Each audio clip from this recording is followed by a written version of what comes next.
mirror match. And mirror matches are just ugly. It doesn't matter what competitive pursuit you are in, you never want to play a mirror.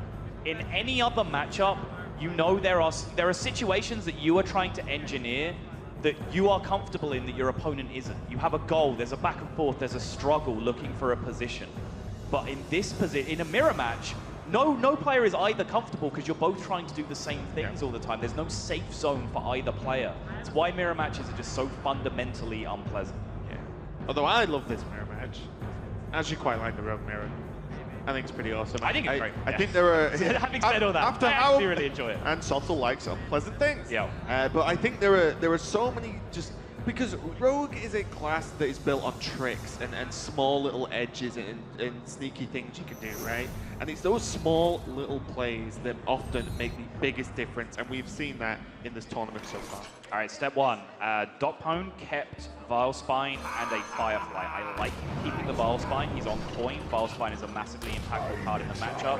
I don't like him keeping Firefly. I think there are a lot more important cards that you can find in your opening hand.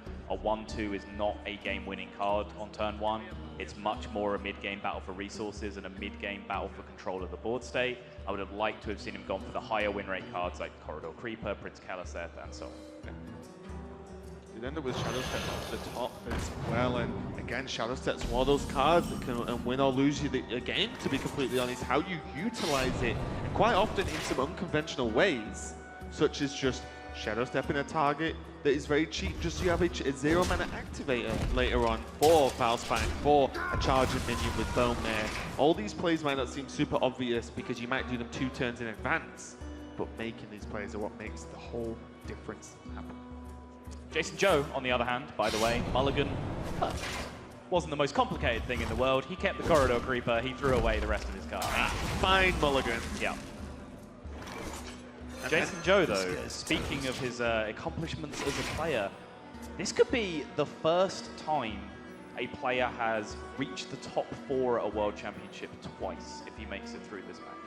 It's actually quite incredible because it's not like we have had 20 World Championships, right? It's like, it's been a very small number. Right.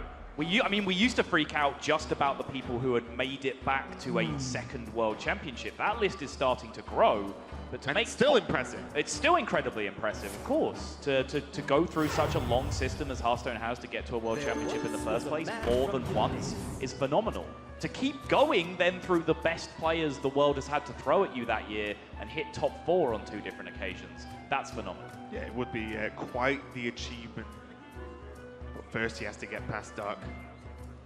I was going to say, in terms of the Mulligan and how it worked out, these 2 Corridor Creepers could be like a single decisive strike that ends the game if Doc isn't either already quite ahead or prepared to deal with them. As we said, we saw the Vilespine is in hand.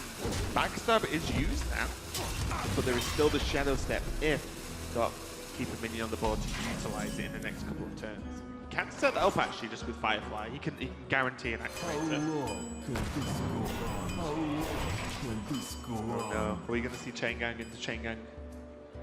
Just for the extra, how long can this go on? We may very well, yeah. The battle for resources here is particularly interesting because this can become a fight for late game value. The cards match up so evenly against each other, as you would expect in a mirror, that the usage of Elven Minstrels can actually be very key just to have those extra cards to push over the line in the late game. Well, Doc has that Minstrel and he has Shadow Step to get repeated value out of it if he wants. But Jason's just stumbled into a sprint, which he will probably not use until his hand is empty. But at that point, it becomes very powerful. You know how long you've played Hearthstone, you might be like, oh, is Sprint that good? It's not been played for a while.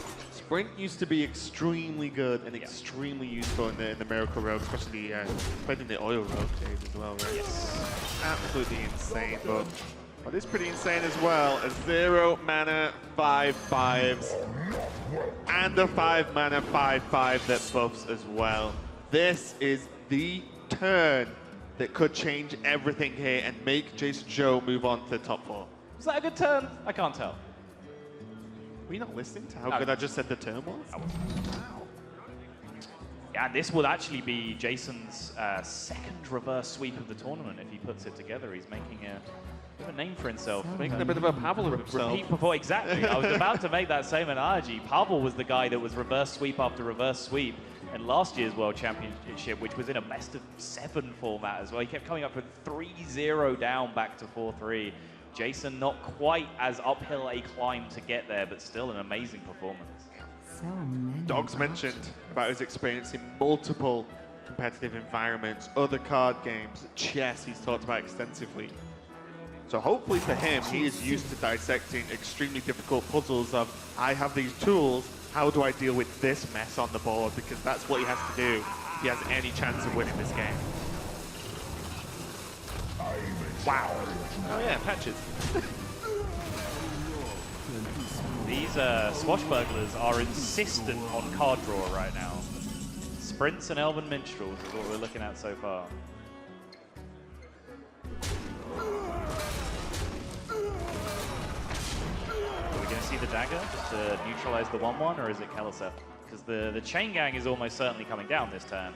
It's just a matter of what Jason values more going into this next turn, because getting the dagger up to be able to take care of minions so that they're not sticking to the board to bone mare, he might actually see it as a very useful aspect. I do wonder about this though, because Keliseth is still, you've already easily got the board. Keliseth is still an additional minion. You do have access to sprint as well, which will draw all those buffed minions earlier. How much does killing that 1-1 matter when the minions you had on board have 3 health, and then you play Sirenite Chain Gang? You are still a turn away from Bone Man, so you have that 1 turn freedom to a certain extent. Yeah.